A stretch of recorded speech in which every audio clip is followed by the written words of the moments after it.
Selamat datang di channel Simar Imam. Sembari mendengarkan tinggalkan like dan komentarnya bosku. Jangan lupa pasang headset kalian. Siapkan kopi dan camilan. Lupakan pahitnya kehidupan. Mari kita dengarkan sambil rebahan. Bab 477. Halo, Tuan Ye. Dia berjalan ke arah Ye Tianzong dan mengulurkan tangannya untuk menyenangkannya. Meskipun Ye Tianzong tidak mengetahui niat spesifik pihak lain, setidaknya sekarang mereka konsisten satu sama lain di laboratorium. Oleh karena itu, sudah menjadi aturan Ye Tianzong untuk tidak memukul siapapun dengan wajah tersenyum. Menghadapi keramah tamahan pihak lain, terutama sebelum berkomunikasi dengan pihak lain, kendalanya sudah diatasi terlebih dahulu. Karena itu, kemarahan sebelumnya perlahan menghilang. Dia mengangkat kepalanya, memandang ke pihak lain, mengangguk dan berkata, "Direktur Chang, tidak perlu bersikap sopan. Anda bilang Anda melakukan hal-hal ini, bukankah Anda hanya ingin bernegosiasi denganku sendirian? Langsung saja ke pokok persoalan. Buka jendela atap dan bicara terus terang. Lagi pula, waktumu sangat berharga dan aku sedang terburu-buru." Oke, saya tidak menyangka Ye Tianzong sangat cepat berbicara, dan ketika saya melakukan sesuatu, saya suka mengobrol dengan orang-orang yang bahagia. Melihat Ye Tianzong begitu terus terang sebenarnya sedikit di luar dugaan Chang Quan. Ini agak bertentangan dengan apa yang saya harapkan. Namun, masalahnya sudah sampai pada titik ini, dan tidak ada gunanya berpikir terlalu banyak. Selain itu, dia juga percaya pada nalurinya. Meskipun pria bernama Ye Tianzong ini tidak dikenal, pada pandangan pertama, orang dapat mengatakan bahwa dia adalah orang yang cakap. Saya telah menunggu kesempatan seperti itu selama hampir 10 tahun. Orang luar tahu bahwa dia adalah orang kedua di laboratorium ini, dan dia terlihat bagus. Tetapi sebenarnya Ouyang Zhen memiliki potensi untuk melakukan banyak hal, dan keinginan terbesarnya adalah suatu hari nanti bisa duduk di posisi teratas. Itu saja, Tuan Ye. Sebenarnya, ada sesuatu yang ingin saya sampaikan kepada Anda, tetapi sebelum saya menyampaikan permohonan saya. Direktur Anda sepertinya bernama Ouyang Zhen. Sederhananya, Anda mengajak saya menemuinya. Jika dia menghargainya, maka percakapan kita akan berakhir di sini. Bagaimanapun, ini adalah pekerjaan rumah laboratorium Anda. Tetapi jika Anda tidak melakukannya, tidak tahu cara mengangkat, maka saya akan membantu Anda menariknya ke bawah dan membantu Anda bangun. Mulai sekarang, Anda dan saya akan bekerja sama, bagaimana menurut Anda? Chang Quan masih ingin bertele-tele, lagi pula kamu tetap harus berhati-hati saat ngobrol dengan orang asing. Akibatnya, Ye Tianzong sangat cepat berbicara, dan dia benar-benar menyela kata-katanya sendiri, dan dia tepat sasaran. Bersikaplah langsung tentang niat Anda. Memang. Namun, dia tidak mengangguk secara langsung. Dia mengangkat kepalanya, menatap Ye Tianzong, berpura-pura sopan, dan berkata sambil tersenyum, "Tuan Ye benar-benar pandai bercanda. Mari kita tidak membicarakan masalah ini sekarang. Apa yang saya ingin bertanya adalah, katakan saja padaku jika kamu bersedia bekerja sama denganku seperti ini. Mungkin, kamu mengira aku orang asing, dan rasanya agak buruk untuk mengungkapkan niatmu secara langsung kepadaku. Namun, karena Anda memiliki pemikiran seperti itu, saya yakin orang lain diam-diam menyadarinya. Penjaga keamanan ini, termasuk Ouyang Zhen sendiri, semua tahu apa yang Anda pikirkan, tetapi Anda masih pemula, jadi Anda tidak berani melakukannya. Jawab saja aku secara langsung. Bukankah ini lebih baik? Kamu sudah mengatakan bahwa kamu suka berbicara dengan orang yang bahagia, jadi sekarang kamu memberiku 2 trik lagi. Jika kamu tidak memiliki ketulusan seperti itu, maka jangan bicara lagi, dan aku akan masuk dan mencari Ouyang Zhen secara langsung. Setelah mengatakan itu, Ye Tianzong terus mencoba dan berjalan menuju laboratorium. Tetapi melihat Ye Tianzong tiba-tiba pergi, pikirannya ditembus oleh pihak lain. Dia bahkan memprovokasi penjaga keamanan tadi. Tidak peduli bagaimana dia berpikir, dia merasa bingung. Sekarang masalahnya sudah sampai pada titik ini, tidak ada yang salah dengan apa yang dia katakan. Bahkan jika dia mengatakannya di depan Ouyang Zhen, apa yang bisa dia lakukan pada dirinya sendiri? Tuan Ye, kembalilah dulu. Saya akui tidak apa-apa. Orang seperti ini perlu ditangani dengan baik. Jika tidak, sepanjang hari, Anda akan menjadi seperti cucu Anda, tidak melakukan apapun selain berpura-pura. Ye Tianzong segera berbalik dan menghadapinya dengan wajah dingin. Faktanya, dia sudah sangat gembira, tetapi dia masih menahan emosinya. Dia hanya memandang pihak lain dengan ringan dan berkata, katakan padaku apa yang kamu pikirkan. Baiklah, Tuan Ye cepat berbicara, dan saya tidak akan mengganggu Anda. Setelah bekerja keras selama bertahun-tahun, saya hanya punya satu permintaan, yaitu menjadi direktur dan membiarkan Ouyang Zhen keluar dari sini. Namun, dia memiliki dasar yang dalam dan ada banyak alasan di belakangnya. Hanya sedikit orang yang mendukung saya. Bahkan jika saya duduk, saya khawatir saya tidak akan bisa duduk dengan kokoh, jadi apa yang baru saja Anda katakan sedikit sembrono. Tidak apa-apa, Ouyang Zhen, aku tahu bagaimana menghadapinya. Kalau tidak, mengapa aku datang ke sini untuk menemukannya sendirian? Ye Tianzong melambaikan tangannya sedikit, menarik napas dalam-dalam, dan berkata dengan tenang, namun, saya masih harus melihat pendapat Ouyang Zhen tentang masalah ini. Saya datang kepadanya terutama karena perjanjian penilaian. Sedangkan untuk Anda, ikut saja dengan saya. Bantu aku dan bersihkan rintangannya. Aku tidak ingin bertemu lalat-lalat yang saling bertabrakan lagi. Meskipun aku tidak takut, kamu juga tahu bahwa aku sedang terburu-buru dan tidak ingin terlalu terjerat. Memahami. Mendengar kata-kata Ye Tianzong, Chang Kuan tiba-tiba tersenyum penuh arti, dia mengangguk satu demi satu dan berkata, jika Anda di sini untuk berkonsultasi tentang perjanjian penilaian, maka saya yakin dia tidak akan mengakuinya atau memberi Anda pandangan yang baik. Dengan kata lain, kamu akan kembali tanpa hasil, jadi berdasarkan perjanjian yang baru saja kita buat, kamu seharusnya bisa membantuku. Oh, mendengar. Alis Ye Tianzong tiba-tiba melonjak, dia melihat ke pihak lain dan bertanya dengan curiga, mengapa kamu begitu yakin? Kamu ingin menjadi direktur dan menginginkan bantuanku. Inilah yang kamu rasakan. Saya bisa memahaminya, tapi saya tidak bisa bicara omong kosong, bukan? Lagi pula, di sisiku. Tidak, itu karena pemahamanku tentang Ouyang Zhen dan perilakunya. Chang Kuan tertawa dan berkata dengan tenang, karena setiap perjanjian penilaian dikeluarkan, itu diautentikasi oleh para ahli dari lembaga kami, dan akhirnya diserahkan kepada Ouyang Zhen untuk disegel. Dan semua bisnis ini diminta oleh saya. Ayo, ada banyak kepentingan yang terjerat di belakangnya. Kalau dibatalkan atau bagaimana, kemungkinan besar akan terjadi reaksi berantai. Oleh karena itu, Anda mempertanyakan perjanjian penilaian yang setara dengan penghancuran tanda itu. Kecil kemungkinan dia akan mengakuinya. Di sana apakah ada yang salah dengan identifikasinya? Jadi, inilah masalahnya. Ye Tianzong menyela dan terus bertanya, laboratorium Anda masih terkenal. Jadi, apakah secara umum ada masalah dengan perjanjian identifikasi ini, atau tidak ada masalah? Anda tidak perlu menyembunyikannya dari saya di sini. Saya akan menemukannya tidak masalah.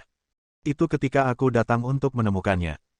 Yang aneh adalah karena kamu ingin aku membantumu menjadi direktur, kamu harus memberitahuku semua yang kamu tahu, apakah kamu mengerti maksudku? Ini. Mendengar. Chang Kuan masih ragu-ragu. Lagi pula, jika Anda benar-benar menjadi direktur, maka strategi operasional akan terus mendukung Anda. Sekarang jika saya menceritakan rahasia di dalam laboratorium, saya takut. Detail laboratorium Anda sangat bersih. Namun, yang lain tidak tahu, tapi saya tahu betul bahwa ini ada hubungannya dengan utara. Apa? Awan Ye Tianzong tenang dan angin sepoi-sepoi. Tapi di sini bersama Chang Kuan itulah yang mengejutkan. Ia tidak pernah menyangka bahwa pemuda yang dianggapnya sebagai orang luar biasa itu akan memiliki pemikiran yang begitu mendalam. Apakah Anda tahu tentang hal-hal di utara? Hal semacam ini sangat rahasia, jika tidak diumumkan ke publik, mustahil orang awam mengetahuinya. Bahkan saya, sebagai manajer penjualan, sebenarnya hanya mengetahui sedikit informasi. Jika bukan karena takut akan gangguan dari perbatasan utara, dia mungkin sudah putus dengan Ouyang Zhen. Kamu, bagaimana kamu tahu tentang hal-hal di utara? Chang Kuan memandang Ye Tianzong dan mundur 2 langkah tanpa sadar, ketakutan di dalam hatinya. Ia bisa dikatakan sebagai orang yang mengenal orang dengan jeli dan pernah mengalami angin kencang dan ombak, namun untuk pertama kalinya ia takut hatinya akan gemetar saat berhadapan dengan seseorang. Tapi Ye Tianzong tersenyum acuh tak acuh, melambaikan tangannya dan berkata, kamu tidak perlu mengetahui identitasku. Sudah kubilang, aku hanya berharap kamu bisa menceritakan semuanya padaku. Kamu belum menjawab pertanyaanku sekarang. Apa itu identitas laboratoriummu? Masalah atau tidak masalah? Ya, tentu saja. Sebagian besar identifikasinya benar. Tetapi jika itu adalah pesanan khusus, maka setelah mengumpulkan uangnya, kami akan membantu mereka melakukannya dengan sempurna. Kami memiliki peralatan khusus yang dapat membuat hal yang tidak mungkin menjadi mungkin. Itu seperti yang diharapkan. Ye Tianzong tahu bahwa jika dia ingin kedap udara, dia membutuhkan instrumen yang tepat. Oleh karena itu memang ada masalah di sini, dan datang ke sini sendiri adalah keputusan yang paling tepat. Selanjutnya, dia harus menghadapi Ouyang Zhen untuk mencari tahu situasinya, dan kemudian menelepon agar Sun Yongye datang untuk menyelesaikan masalah pekerjaan Zhang Chunqin terlebih dahulu, dan kemudian menggunakan dia sebagai kambing hitamnya, dia menyerahkannya kepada Lin Zhengzhou. Tentu. Begitu para pejuang kuno mengetahui bahwa Sun Yongye lah yang melakukannya, apakah dia dapat bertahan atau tidak bukanlah sesuatu yang dia pertimbangkan. Namun, ada satu hal lagi. Itu adalah, berurusan dengan Sun Yongye hanyalah langkah awal, Sun Yongji, termasuk seluruh Sun Group. Tidak perlu menunggu sampai dia kembali dari ibu kota provinsi, tapi biarkan Fire Phoenix mengambil tindakan secara langsung. Bunuh mereka yang pantas dibunuh. Pemrosesan ini. Sejak saat itu, Sun Group menjadi yang pertama mengalami kemunduran. Oke, semua yang ingin aku ketahui sudah jelas. Ayo pergi dan bantu aku mengatasi rintangan. Saya masih harus berbicara dengan Ouyang Zhen terlebih dahulu. Jika dia ikut serta, maka obrolan kita barusan akan seperti kita tidak pernah mengatakan apapun.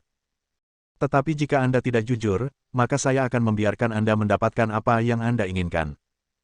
Namun, ada sesuatu yang ingin saya jelaskan nanti, karena laboratorium Anda terhubung dengan utara. Ketika Anda menjadi direktur, saya akan melakukannya. Maka kamu bisa tahu siapa orang yang berkomunikasi dengan Anda di utara.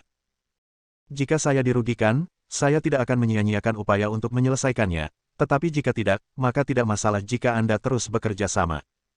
Tuan Ye, siapa Anda dan bagaimana perasaan Anda? Hahaha.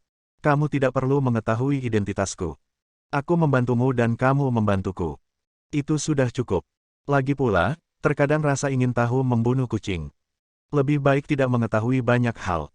Mengerti. Itu saja. Jika Anda terus bertanya, Anda tidak berada di jalur yang benar. Chang Quan adalah orang yang cerdas, dia tidak punya banyak hal untuk dilakukan, oleh karena itu, menghadapi pengingat Ye Tianzong, Chang Quan tidak berkomentar dan mengundang Ye Tianzong ke laboratorium dengan undangan hangat. Namun, jantungku berdebar kencang. Konspirasi yang saya rencanakan selama 10 tahun harus terwujud hari ini. Anda harus bergantung pada orang asing, tidak peduli bagaimana Anda memikirkannya, rasanya tidak bisa diandalkan. Bab 478. Laboratorium telah dibuka di Lincheng selama lebih dari 10 tahun. Bisa dikatakan sudah mendarah daging. Setelah masuk institut terdapat 5 atau 6 gedung dengan pemandangan yang bagus dan tampilan yang rapi, sekilas terlihat bahwa laboratorium ini tidak sebanding dengan institusi biasa. Di samping itu, jumlah karyawannya sangat banyak. Ada ahli yang bertanggung jawab atas evaluasi item, serta anggota tim hukum. Yang luar biasa adalah dari lantai rendah di pojok, teriakan, "Ho," terdengar dari dalam. Direktur Chang, di mana tempat di sana itu? Ini adalah laboratorium milikmu, bagaimana kamu bisa? Ye Tianzong bertanya. Chang Quan bertanya dengan keras, tetapi sebelum dia dapat berbicara, Chang Quan tahu bahwa dia tidak bisa bersembunyi di depan Ye Tianzong. Dan jika Anda ingin memenuhi tuntutan Anda, atau bahkan dapat melarikan diri hari ini, Anda harus melakukan yang terbaik untuk bekerja sama dengan pihak lain. Dia sendiri sangat berkonflik dengan Ye Tianzong. Pemuda ini sepertinya tidak tahu apa-apa, tetapi setelah berkomunikasi secara mendalam, dia mengetahui segalanya dan berkuasa. Akibatnya, dia tidak tahu bagaimana bergaul dengan pihak lain untuk sementara waktu, apakah ini ujian setiap saat? Atau apakah Anda benar-benar bertanya? Jadi, pikirkan sebelum dan sesudahnya. Dia memutuskan untuk mengatakan yang sebenarnya. Tidak ada pemesanan. Dia mempercayai insting pertamanya. Sekarang, menghadapi pertanyaan Ye Tianzong, dia tidak berkomitmen, mengangguk dan berkata, mereka adalah orang-orang yang dibesarkan oleh direktur kami Ouyang Zhen. Orang-orang ini semua adalah ahli sanda. Mereka biasanya berlatih di sini. Kungfu mereka sangat kuat, dan orang-orang biasa, kamu tidak bisa mendekat sama sekali. Di laboratorium kami, jika kamu bertanya atau sesuatu seperti sekarang, maka kamu akan. Kamu tidak akan memberitahuku bahwa orang-orang ini setara dengan preman. Siapapun yang berani membuat masalah atau memprovokasi masalah, penjaga keamanan di depan hanyalah garda depan, dan preman ini adalah tulang punggung terakhir. Cara dan metode ini, bisakah itu baiklah orang yang datang membuat masalah tidak akan menuntut atau... Haha. Sebelum Ye Tianzong sempat menyelesaikannya, Chang Kuan tidak bisa menahan tawa dan berkata dengan tenang, apakah Anda menggugat? Hal-hal ini mungkin berhasil pada orang lain, tetapi di sini, di laboratorium kami, hampir tidak ada hal seperti itu. Tidak ada gunanya masuk akal. Karena setiap kali orang mengajukan tuntutan, mereka semua kembali tanpa hasil, dan sudah biasa bagi beberapa orang untuk membuat masalah yang begitu kejam hingga menghilang dari dunia. Metode Ouyang Zhen tidaklah besar, tetapi orang-orang di utara di belakangnya kantor pusat perusahaan memiliki cara yang mengerikan. Aku mengerti apa yang kamu maksud. Di permukaan, ini adalah lembaga penilai, tapi sebenarnya itu adalah alat untuk menghasilkan uang. Dan Ouyang Zhen hanya bertujuan membantu menghasilkan uang, jadi saya mengerti. Meskipun saya belum berhubungan dengan Ouyang Zhen, menurutku, Anda, Direktur Chang, seharusnya cukup bagus dalam segala aspek. Anda hanyalah boneka, mengapa tidak menggunakan Anda daripada Ouyang Zhen? Tuan Ye, Anda sangat murah hati. Ouyang Zhen dan saya memang sebanding jika kita sekadar berbicara tentang kemampuan bisnis kami. Tapi, perbedaan terbesar antara kami berdua, atau alasan kenapa dia bisa menjadi direktur, adalah karena dia lebih kejam dariku. Di permukaan, dia terlihat ramah, tapi nyatanya, kejam. Bagi saya, Chang Kuan, saya tidak membual, saya juga orang yang berlidah tajam. Seringkali, saya melihat mereka yang datang untuk menimbulkan masalah benar-benar ditangani. Mengerikan, setidaknya menurut saya tidak bisa melakukan ini. Lagi pula, rencanaku selama ini adalah menjalankan laboratorium dengan baik. Ouyang Zhen dan aku memiliki ide yang sangat berbeda. Aku berharap laboratorium benar-benar dapat memainkan peran yang adil daripada mengumpulkan uang. Ayahku tertipu oleh penilaian dan lalu bunuh diri, jadi ini keinginanku, bukan untuk mendapatkan banyak kekuasaan dan status. Ini terdengar agak misterius. Mungkin pihak lain berharap dapat membangkitkan simpati Ye Tianzong. Atau mungkin ini benar. Namun, bukan itu semua intinya, selama saya bisa menyelesaikan masalah ini dengan lancar hari ini, tidak masalah siapa yang mengambil keputusan. Namun perusahaan Beijing yang berada di belakangnya hanyalah sebuah kanker dan tidak dapat dipertahankan lagi. Mengenai apakah akan memotong, pertama-tama kita harus memahami detail pihak lain dengan jelas. Tetapi, Ye Tianzong punya pemikiran lain. Karena lokasi geografis Lincheng yang khusus, Lincheng menjadi sarang perang di utara. Baik Anda ingin berbisnis, mengangkut senjata dan amunisi, atau bahkan berpindah dan melarikan diri, ini adalah tempat yang paling cocok. Oleh karena itu, wilayah utara sekarang sangat terlibat dalam urusan Lincheng. Dari awal pemberontakan Huang Ruzong hingga lembaga penilai saat ini mengumpulkan uang, Ye Tianzong sedikit takut. Kerajaan Linan belum ditemukan. Jika pihak lain masuk lagi, apa yang akan terjadi? Membuat genangan air ini semakin berlumpur. Jauh dari negara selatan. Kekuatan nasional secara keseluruhan sebanding dengan negara kita. Kedua negara telah saling berperang di utara, bolak-balik, namun pihak lain tidak pernah mampu menerobos. Karena perintah Ye Tianzong dan kekuatan tempur yang menakutkan, mereka tidak dapat membuat kemajuan apapun.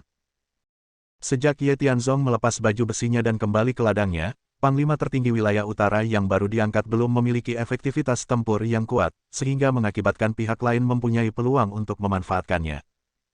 Jika bukan karena fondasi kokoh yang telah diletakkan Ye Tianzong, saya khawatir perang tidak lagi menemui jalan buntu, tetapi akan langsung hancur. Ya saya tahu. Oke, ayo pergi. Di mana kantor Ouyang Zhen? Ye Tianzong menarik napas dalam-dalam. Menyembunyikan semua pikirannya di dalam hatinya, Ye Tianzong mengangkat kepalanya dan bertanya. Di sana. Bangunan paling mewah. Dia sangat suka bersenang-senang. Di lantai paling atas, seluruh lantai adalah area kantornya. Biasanya, ketika karyawan dari berbagai jenis pekerjaan pergi ke kantor terkait untuk mencarinya, mereka memiliki banyak staf, dan makanan serta pakaian sehari-hari mereka sangat mewah. Namun atas perilakunya, perusahaan Beijing menutup mata. Selama omset bulanan mencapai tingkat turnover, cukup saya bekerja di bawahnya, jadi saya berjalan di atas es tipis. Ada banyak tekanan pada kinerja setiap bulannya, tapi jujur saja, hal-hal yang saya lakukan di belakang adegannya hanya masalah waktu saja. Saya sendiri merasa mual, tetapi ketika orang berada di bawah atap, mereka harus menundukkan kepala. Karena ini sangat menyakitkan, kenapa kamu tidak pergi? Berjalan. Chang Kuan tertawa terbahak-bahak dan berkata tanpa daya, saya terlibat dalam industri ini. Kemana saya bisa pergi jika saya meninggalkan industri ini? Apalagi nenek moyang saya sudah turun-temurun dari Lin Cheng. Tidak pantas bagi mereka pergi ke tempat lain. Ouyang Zhen dianggap sebagai pemimpin di seluruh industri penilaian. Selama dia mengucapkan sepatah kata pun, saya mungkin harus pergi sebentar lagi. Oleh karena itu, saya hanya bisa menunggu kesempatan dengan tenang, dan penampilan Anda hari ini mungkin dapat membuat saya senang. Aku mendapatkan keinginanku. Ye Tianzong tidak menjawab. Ini adalah rutinitas yang sangat luas, satu demi satu. Bagaimanapun, apapun yang terjadi, dia berharap bisa membunuh seseorang dengan pisau pinjaman.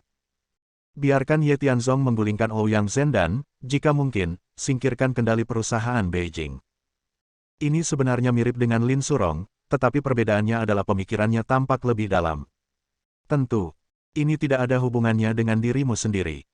Lakukan urusanmu sendiri dan jangan terlalu khawatir tentang hal lain. Lalu, kedua orang itu langsung menuju ke lantai mewah.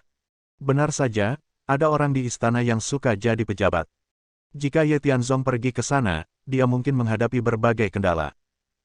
Dan mengikuti kepemimpinan Chang Kuan, semua gerbang dibersihkan, dan mereka semua bahkan menundukkan kepala dan menundukkan kepala kepadanya, dengan hormat berusaha menyenangkannya. Terlihat statusnya di sini sangat tinggi. Ini benar-benar berbeda dengan situasi memalukan di mana dia harus bekerja di sini. Benda ini juga bukan lampu hemat bahan bakar. Yang dipertimbangkan Ye Tianzong adalah apakah orang ini dapat dikendalikan. Jika masih dalam kendali dan selama tidak melakukan sesuatu yang berlebihan, maka tidak apa-apa untuk menutup mata. Persis seperti sikap perusahaan Beijing terhadap Ouyang Zhen. Pergi melalui meja depan. Datanglah ke lift. Pergilah ke puncak. Begitu dia membuka pintu, dia menemukan dua orang berdiri di depan pintu. Direktur Chang. Direktur Ouyang saat ini sedang menerima tamu penting, jadi untuk sementara ini merepotkan. Silakan kembali lagi nanti. Kedua pria berjas dan sepatu kulit ini tampak gagah dan sangat mengesankan. Ketika dia berbicara, meskipun dia penuh hormat, itu penuh dengan dominasi yang tidak diragukan lagi. Chang Kuan terlihat malu, jika normal, dia mungkin akan berbalik dan pergi. Karena dia tahu bahwa dia tidak mampu menyinggung pihak lain. Tapi sekarang, dengan Ye Tianzong di sisinya, batu ujian sebelumnya sekarang dapat digunakan untuk mengasah keterampilannya. Oleh karena itu, dia tidak memperhatikan kedua pria berjas itu, tetapi menoleh dan berkata dengan suara rendah, "Tuan Ye, kedua orang ini adalah preman di lantai bawah yang Anda lihat di bawah sebelumnya, adalah elit di antara preman, tapi mereka hanya bertanggung jawab menjaga pintu. Tuan sebenarnya, tepat di ujung koridor, dua orang berdiri di depan pintu, mereka adalah pengawal pribadi Ouyang Zhen, mereka sangat kuat." Benarkah itu?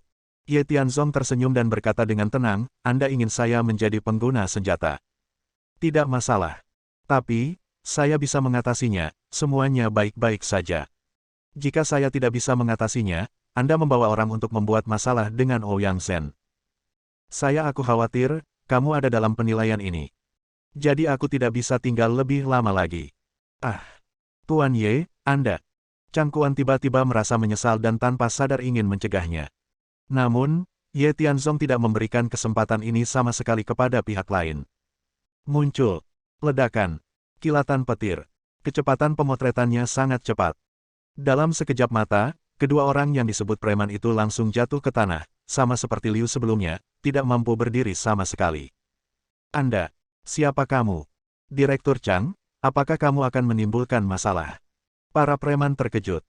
Chang Kuan hendak berbicara, tetapi Ye Tianzong tidak berkomitmen dan mengangguk dan berkata, "Ya, kami di sini untuk membuat masalah hari ini.